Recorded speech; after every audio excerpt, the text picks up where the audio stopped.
كنت اتكلمت قبل كده عن ازاي تبقى واثق في نفسك. ياريت تتابع فيديو قيمتك انت اللي بتحددها مش الناس، ما تهتمش بآراء الناس. طب ازاي؟ في الأول عايزين نعرف يعني ايه الثقة بالنفس، لأن في ناس كتير بتتوه في الموضوع ده.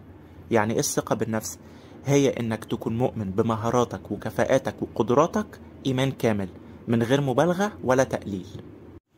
بس أهم حاجة علشان نبدأ صح، علشان نبدأ الثقة بالنفس صح، هي ان احنا نبدأها من جوه، مش مجرد بنداري على مشاكل داخلية او بنغطي على مشاكل داخلية وخلاص. لا، لازم ندخل نشوف ايه اللي موجود جوانا.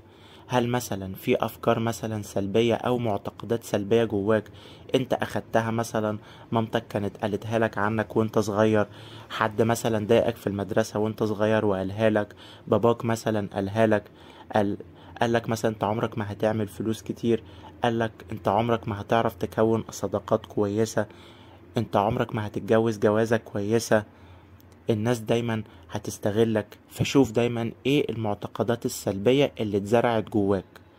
وطريقة تانية برضو، ممكن حد يقولك كلمة فتتضايق، فبعد كده تدور ليه انت متضايق، تكتشف ان المعتقد ده موجود جواك. فالثقة بالنفس اساسها بيبدأ من جوه، شغل داخلي، شغل من جواك، ان انت تشوف ايه الحكاية، ايه المعتقدات اللي انا شربتها من وانا صغير وخلتني ابقى كده بالظبط، ايه الافكار اللي جاتلي من وانا صغير، او ايه الافكار اللي جاتلي في يوم من حياتي وانا مش واخد بالي، حد كان قالها لي وانا اتأثرت بيها، مامتي كانت قالها لي، بابايا كان قالها لي، اختي قالتها لي، خالي قالها لي. فالثقة بالنفس اساسها، الاساس والصح بيبدأ من جوه. وعلشان تمسح كل المعتقدات القديمة عن نفسك وتؤمن بمعتقدات جديدة، ده هياخد وقت ومجهود، خلي بالك. وانا هبقى اعمل فيديو بعد كده هقولك فيه ازاي تمسح كل المعتقدات القديمة. كنت اتكلمت فيهم عن ازاي الواحد يبقى واثق في نفسه، عن طريق انت شايف نفسك ازاي، صورتك عن نفسك عاملة ازاي، عارف انت بتحب ايه مش بتحب ايه، ايه هواياتك، ايه اهدافك، ايه الحاجات اللي انت نفسك تحققها في المستقبل، ايه الاكل اللي بتحبه. وعلشان تعرف نفسك، فانا قلت قبل كده ان انت هتاخد وقت كبير، لازم تكتشف نفسك من جواك. انت جواك كون، مش مجرد حاجات بسيطة. صورتك عن نفسك وانك انت تبقى عارف نفسك، ده هيخليك ما تتأثرش بكلام الناس. حد يقول كلمة يطلعك لفوق، وحد يقولك كلمة ينزلك لتحت. لا، انت هتبقى عارف نفسك كويس، عارف قيمتك كويس.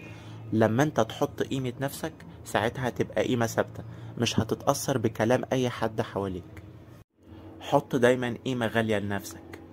انا استحق كل خير، انا استحق كل حاجة حلوة، انا دايما استحق احسن بيت واحسن عربية واحسن ناس يبقوا موجودين حواليا، واحسن علاقات واحسن جوازة واحسن اصدقاء وفلوس كتير.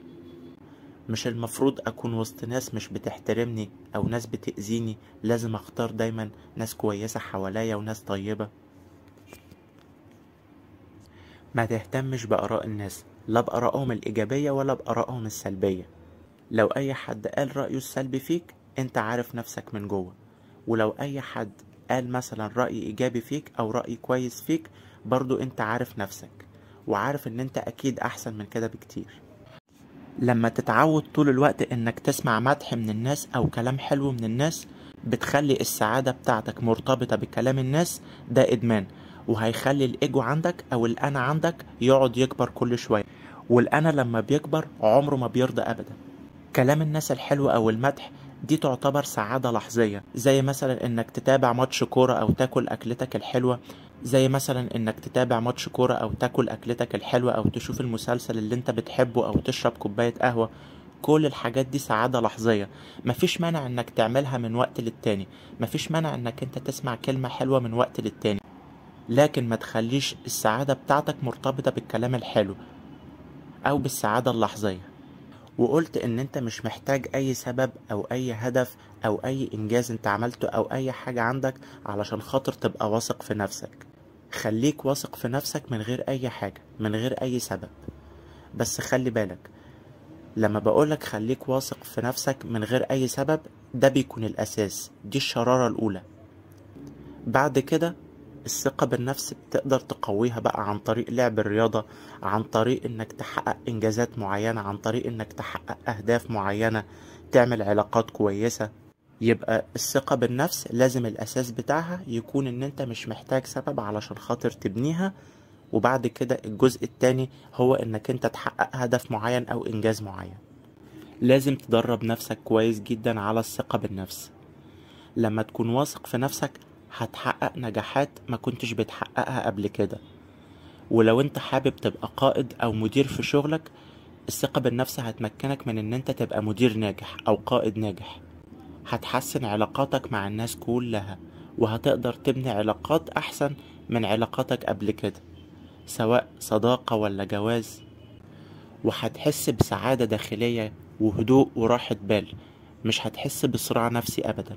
الثقة بالنفس هتساعدك في انك انت تاخد قرارات صح في حياتك، وبتبقى مش مشتت في حياتك، عارف انت عايز ايه، عارف انت عايز توصل لايه، اهدافك ايه، وتقدر تعتمد على نفسك وانك تاخد القرار الصح. هتقدر تعبر عن رأيك من غير اي خوف، وهيكون عندك كده جاذبية وكاريزما وسحر جميل كده محدش هيقدر يقاومه. هيكون عندك شجاعة وشخصية قوية، هتعرف تقول لأ في الوقت الصح، مش علشان تبقى واحد نايس وطيب هتقعد تقول وتوافق على كل حاجة. لأ، هتعرف تقول لأ في الوقت الصح. هتقدر دايما تتغلب على الفشل، مع اني مش مؤمن بكلمة فشل، وشايف ان الفشل ده مجرد نتيجة انت مش عايزها. بتبقى شايف ان الفشل ده بداية لنقطة جديدة، بتبقى بداية جديدة. هتقدر تتغلب على الفشل، بتبقى دايما شايف ان الفشل ده، مع اني مش مؤمن بكلمة فشل خالص، انا شايف ان الفشل ده هو مجرد نتيجة انت مش عايزها. هتبقى شايف ان الفشل ده مجرد بداية جديدة، وهتقدر تطلع منها او هتنطلق بعدها اقوى واقوى من الاول كمان، لانك انت هتكون اكتسبت خبرة. وهتقدر تقنع اللي قدامك بأي فكرة انت عايزها، لان انا زي ما قلتلك هتخليك مدير ناجح في شغلك لو انت عايز تبقى مدير. خلي بالك، الثقة بالنفس على طول مش هتبقى عالية عندك، احيانا هتحس انها مش موجودة، احيانا هتحس ان ثقتك في نفسك قلت. ده طبيعي جدا، لان هي عاملة زي الموبايل، كل فترة محتاج انك انت تشحنها، كل فترة بتحتاج ان انت تشحنها. ودي يمكن صدمة لناس كتير، انها فاكرة ان الثقة بالنفس لازم على طول تبقى عالية، وده مش صح. هي كل فترة بتحتاج انك انت تشحنها، زي الموبايل كده بالظبط، زي بطارية الموبايل. طبيعي جدا هتلاقي نفسك في اوقات محبط وما عندكش ثقة بنفسك، وتحس ان ثقتك بنفسك متدمرة. عادي، طبيعي. حس بالاحساس ده ونفس عنه، خليه يطلع، ما تقاوموش، ما تحاربوش، لانك كل ما تقاومه كل ما هيزيد اكتر، كل ما تقاومه كل ما هيزيد اكتر. ما تحاولش تقاوم اي جزء فيك عموما، لان دايما منتشر مع الاسف ما بين مدربين التنمية البشرية والمعلمين الروحانيين ان هم دايما بيخلوك في حرب مع نفسك، دايما بيخلوك تقاوم اجزاء طبيعية من نفسك، زي اللي يقولك ان العقل سجن، وزي اللي يقولك لأ، لو انت حسيت بأي مشاعر سلبية ركز في أي تفكير إيجابي، ركز في أي فكرة إيجابية، ركز في أي ذكرى جميلة، في أي حاجة حلوة حواليك، ركز في الشمس، ركز في الطبيعة. أو اللي يقولك إن الإيجو أو الأنا ده حاجة مش طبيعية، لازم تخليها مش موجودة أصلا، لازم تموتها.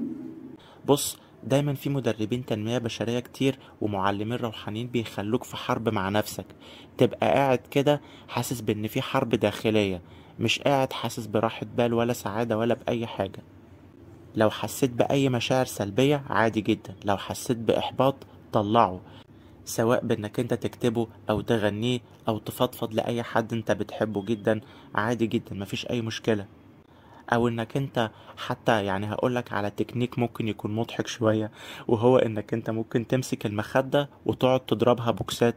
ده هيساعدك في انك انت تكون هادي ومسترخي تماما، وهتحس انك طلعت كل الطاقات السلبية اللي جواك، اي حزن او اي اكتئاب او اي غضب. وانا يمكن هتكلم عن الموضوع ده بعد كده بالتفصيل، لمدربين التنمية البشرية ومعلمين روحانيين كتير بيخلوك دايما في حرب مع نفسك، مش بيعلموك ازاي تحب وتتقبل كل جزء جواك. شكرا جدا، واشوفكم على خير الحلقة الجاية. كل الصحة، كل السعادة. سلام.